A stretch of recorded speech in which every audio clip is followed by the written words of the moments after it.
नवीन कायद्याची अंमलबजावणी यावर मिरज शहर पोलीस ठाण्यात चर्चासत्र आयोजित करण्यात आलं होतं। पोलीस उपाधीक्षक प्रणिल गिल्डा, सरकारी वकील ॲडव्होकेट अनिता पाटील आणि मिरज शहर पोलीस ठाण्याचे निरीक्षक अरुण सुगावकर यांच्या समवेत मिरज शहरातले पत्रकार या चर्चासत्रात सहभागी होते। पोलीस उपाधीक्षक प्रणिल गिल्डा आणि सरकारी वकील ॲडव्होकेट अनिता पाटील यांनी नवीन कायद्यात झालेल्या बदलांची माहिती यावेळी दिली। प्रचलित कायदे हे ब्रिटिशकालीन होते। काही कायद्यात बदल करणं गरजेचं होतं, त्यामुळे केंद्र सरकारनं कायद्यात बदल केलाय।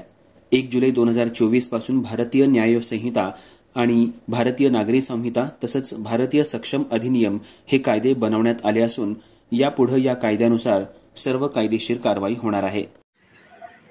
मी ॲडव्होकेट अनिता पाटील।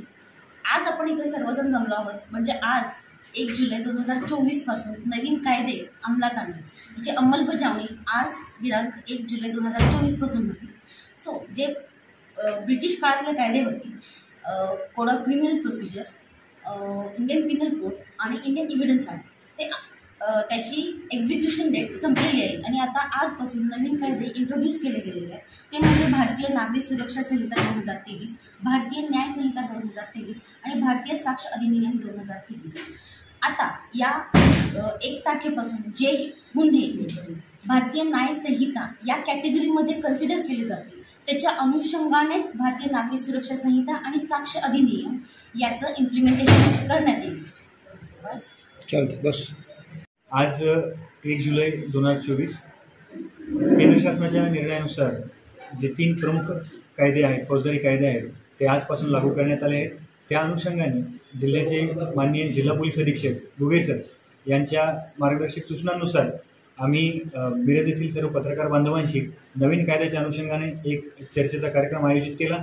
यामध्ये मिरज शहर पोलीस स्टेशनचे पोलीस निरीक्षक सुगावकर साहेब तसेच प्रमुख मार्गदर्शक म्हणून विधी अधिकारी पाटील मॅडम यांनी येऊन मार्गदर्शन केले आणि एक चर्चात्मक संवाद सर्व पत्रकार बांधवांशी आज करण्यात आला। या चर्चेमध्ये जे काही प्रमुख मुद्दे चर्चेला गेले त्यामध्ये मुख्यतः हे चर्चा झाली की मागील जे 3 प्रमुख फौजदारी कायदे होते, जसं की इंडियन पिनल कोड ज्याचं नवीन नाव भारतीय न्याय संहिता, त्यानंतर क्रिमिनल प्रोसिजर कोड ज्याचं नवीन नाव भारतीय नागरिक सुरक्षा संहिता आणि इंडियन एव्हिडन्स ॲक्ट अर्थात भारतीय साक्ष अधिनियम, तर हे तिन्ही आजपासून लागू करण्यात आले। यामध्ये प्रमुख चर्चा जी आहे ती संकल्पना आणि तथ्यात्मक बदल या दोन्हीविषयी झाली, ज्यामध्ये दंडपासून न्याय इथपर्यंतची संकल्पना याविषयी चर्चा झाली।